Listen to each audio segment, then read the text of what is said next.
The US and UK-led invasion of Iraq in 2003 is a crime.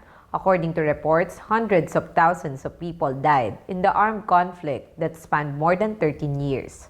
All parties, including the USA and the UK, committed war crimes, including massacres and torture, on a massive scale. In 2004, Kofi Annan, the United Nations Secretary-General during that time, declared explicitly that the US-led war on Iraq was illegal. According to Mr. Annan, the invasion was not sanctioned by the UN Security Council or in accordance with the UN's founding charter.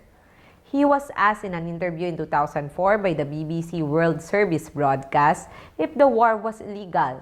In response, Mr. Annan said that, quote-unquote, "Yes, if you wish. I have indicated it was not in conformity with the UN Charter. From our point of view and from the Charter point of view, it was illegal." Annan stressed it was for the Security Council to act on UN resolutions to compel Saddam to abandon the pursuit of weapons of mass destruction. In a report published by Amnesty International, it says that between 2003 to 2011, their movement documented U.S. forces' engagement in rampant violations, including indiscriminate attacks that killed and injured civilians, secret detention, secret detainee transfers, and forced disappearance, torture, and other cruel, inhuman, or degrading treatment. Former detainees have credibly alleged a litany of abuses in detention centers, including sleep deprivation, forced nudity, deprivation of adequate food and water, mock executions, and threats of rape.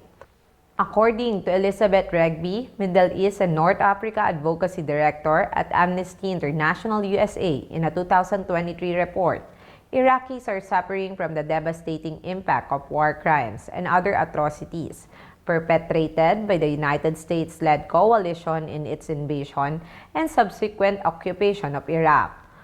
20 years on, impunity reigns supreme and accountability remains elusive for the human rights violations committed in Iraq.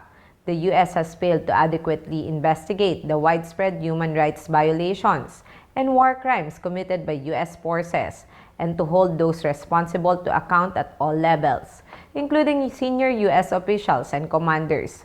Victims of gross human rights violations, including detainees who survived torture and other ill treatment at Abu Ghraib, have overwhelmingly been denied their rights to justice and reparation.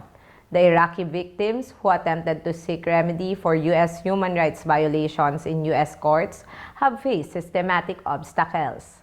The report from the Amnesty International claimed that up to date, the successive U.S. administrations have failed to establish a full, independent commission of inquiry into U.S. detention and interrogation policies and practices in Iraq. I am Lovely Montoya of Manila STV.